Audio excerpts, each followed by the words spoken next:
एक लड़की का अपने पति से एग्रीमेंट था कि दिन में 10 बार काम धाम करेगा। समय के साथ ये कम होता गया और केवल एक बार पर पहुंच गया। लड़की ने तलाक का मुकदमा दायर कर दिया। जज साहब ने लड़की को अपना पक्ष रखने को बोला। लड़की ने दोनों हाथ की 10 उंगलियां उठाकर बोली, पहले करार यूं था। जज साहब बोले, फिर?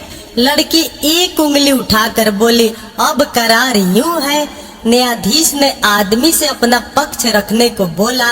पति 2 उंगलियों में थोड़ा गैप करके बोला, हुजूर पहले दरार यूं थी। जज साहब बोले, फिर क्या हुआ?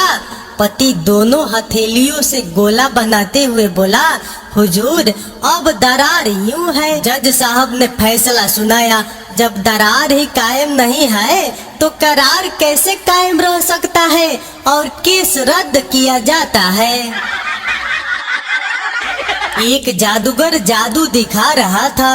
जादूगर मंत्र बोलता और किसी भी चीज को खड़ा कर देता।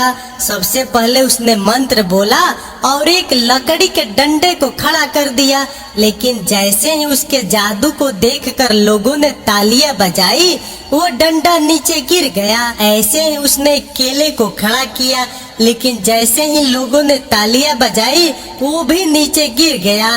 तभी वहाँ पर एक बूढ़ा आदमी आया और बोला, पुत्र मेरा औजार 10 सालों से खड़ा नहीं हो रहा है, अगर इसे खड़ा कर दे तो मैं मानूं। जादूगर ने जैसे ही मंत्र बोला, आदमी का औजार खड़ा हो गया। औजार खड़ा होते ही आदमी ने कहा, हरामखोरो, पिछवाड़ा मार दूंगा अगर किसी ने ताली बजाई तो। सास अपनी बहू से बोली, मेरे पोते की शक्ल मेरे बेटे जैसी क्यों नहीं? बहू ने अपनी साड़ी ऊपर की और टांगे खोल कर बोली, ये सामान है माँ जी, सामान, 14 मेगापिक्सल का कैमरा नहीं। एक बहू अपने ससुर जी से बोली कि पापा जी इलायची खत्म हो गई है, आते समय बाजार से लेते आइएगा। ससुर जी बोले, बहू इलायची तेरी सास का नाम है और हमारे यहाँ बड़ों का नाम नहीं लिया करते हैं। बहू बोली, ठीक है पापा जी, आगे से ध्यान रखूंगी। अगली बार बहू ने कुछ ऐसा कहा कि ससुर जी के होश ही उड़ गए। बहू बोली, पापा जी माँ जी खत्म हो गई है, आते वक्त बाजार से खरीद कर लेते आइएगा। अब ससुर बेहोश। एक बार एक सास ने बहू से पूछा, बहू फर्ज करो, अगर तुम पलंग पर बैठी हो और मैं भी उस पलंग पर आकर बैठ जाऊं तो तुम क्या करोगी? बहू बोली, सासू माँ मैं वहाँ से उठकर सोफे पर बैठ जाऊंगी। सास बोली, अगर मैं भी सोफे पर आकर बैठ जाऊं तो तुम क्या करोगी? बहू बोली, जी मैं फर्श पर चटाई बिछाकर उस पर बैठ जाऊंगी। सास बोली, अगर मैं भी चटाई पर आकर बैठ जाऊं तो तुम क्या करोगी? बहू बोली, जी मैं जमीन पर बैठ जाऊंगी। सास बोली, अगर मैं भी जमीन पर बैठ जाऊं तो तुम क्या करोगी? बहू बोली, जी मैं जमीन में गड्ढा खोदकर उसमें बैठ जाऊंगी। सास बोली, अगर मैं भी गड्ढे में बैठ जाऊं तो तुम क्या करोगी? बहू बोली, जी मैं ऊपर से मिट्टी डाल दूंगी। अब सास बेहोश। आते ही अपना ब्लाउज क्यों उतार दिया? पत्नी शर्माते हुए बोली, जी आपकी भाभी ने कहा था कि जाते ही अपने पति को दूध जरूर पिला देना। एक बार संता ट्रेन में जा रहा था। उसके सामने एक लड़की मिनी स्कर्ट डाले बैठी थी और उसने पैंटी भी नहीं पहनी थी। संता मजे से उसका सामान देख रहा था।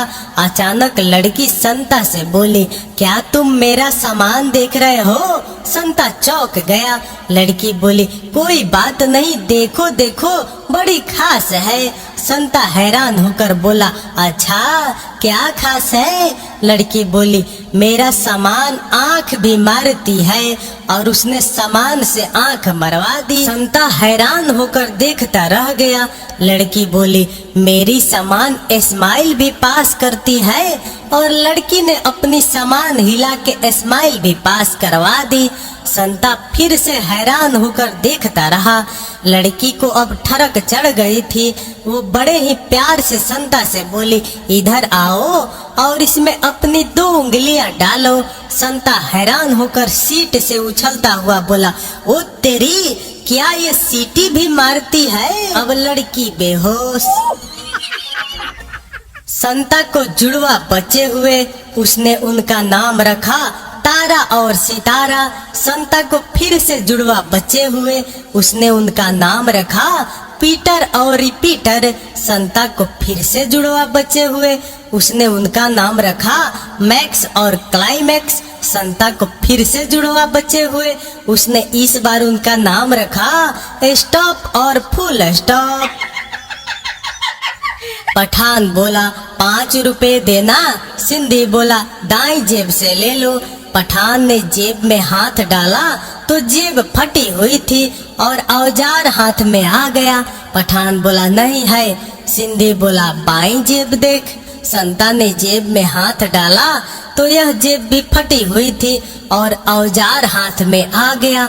पठान गुस्से से बोला, हरामखोर, रुपया 1 नहीं है और औजार 2-2 रखे हुए हैं। एक रात 4 कॉलेज विद्यार्थी देर तक मस्ती करते रहे और जब होश आया तो अगली सुबह होने वाली परीक्षा का भूत उनके सामने आकर खड़ा हो गया।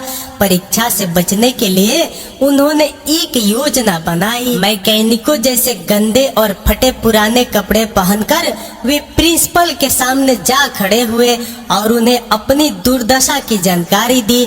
उन्होंने प्रिंसिपल को बताया कि कल रात वे चारों एक दोस्त की शादी में गए हुए थे। लौटते में गाड़ी का टायर पंचर हो गया। किसी तरह धक्का लगा कर गाड़ी को यहाँ तक लाए। इतनी थकान है कि बैठना भी संभव नहीं दिखता। पेपर हल करना तो दूर की बात है। यदि प्रिंसिपल साहब उन चारों की परीक्षा आज के बजाय किसी और दिन ले ले तो बड़ी मेहरबानी होगी। प्रिंसिपल साहब बड़ी आसानी से मान गए। उन्होंने 3 दिन बाद का समय दिया।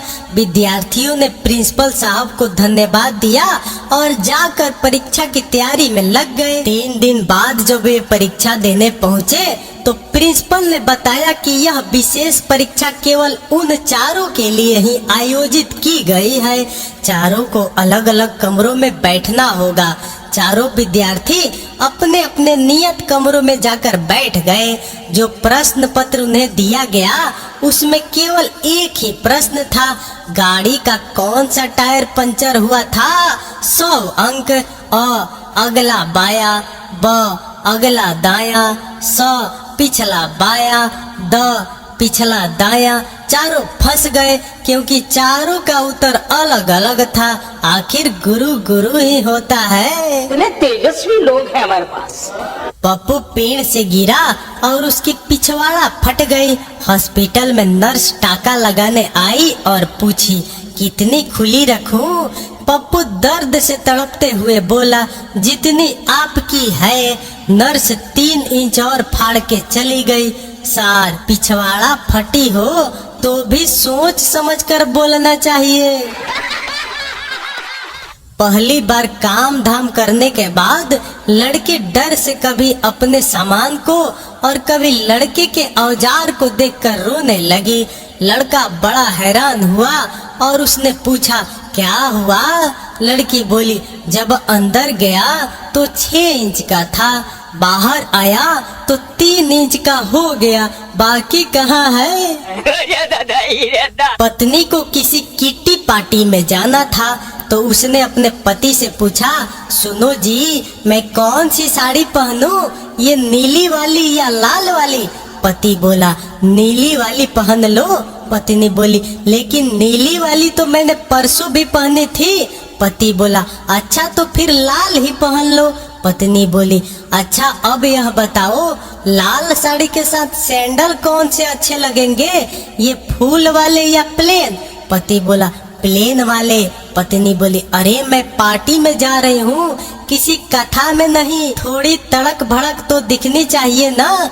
पति बोला, तो ठीक है फूल वाले पहन लो। पत्नी बोली, अच्छा बिंदी कौन सी अच्छी लगेगी, ओवल या ये बड़ी या ये छोटी सी? पति बोला, मेरे ख्याल से तो ओवल ही ठीक रहेगी। पत्नी बोली, तुम्हें फैशन का जरा भी आइडिया नहीं है, मैंने जो साड़ी पहनी है ना उसके साथ तो ये छोटी ही अच्छी लगेगी।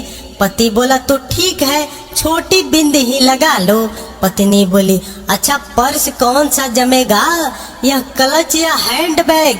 पति बोला, क्लच ले लो। पत्नी बोली, आजकल तो बड़े हैंड बैग का फैशन है। पति बोला, तो अरे बाबा वही ले जाओ, मुझे क्या करना है, बस पार्टी को एंजॉय करना। पत्नी जब पार्टी से लौट कर आई तो बड़े गुस्से में थी। पति बोला, अरे क्या हुआ? पत्नी बोली, तुम एक भी काम ढंग से नहीं कर सकते क्या? पति बोली, क्यों, मैंने क्या गलत कर दिया? पत्नी बोली, पार्टी में सब मेरा मजाक उड़ा रहे थे कि कैसी साड़ी पहनकर आ गई, कैसी बिंदी लगाई है, पर्स और सैंडल पर भी कमेंट पास कर रहे थे। पति बोला, तो इसमें मेरा क्या दोष है? पत्नी बोली, सब मैंने तुमसे ही पूछकर किया था ना, ढंग से नहीं बता सकते थे क्या? इससे तो अच्छा था कि मैं खुद ही डिसाइड कर लेती। अब पति बेहोश। दोस्तों वीडियो अच्छी लगी तो यार एक लाइक कर दो, लाइक करने से मोटिवेशन मिलता है यार, प्लीज एक लाइक कर दो।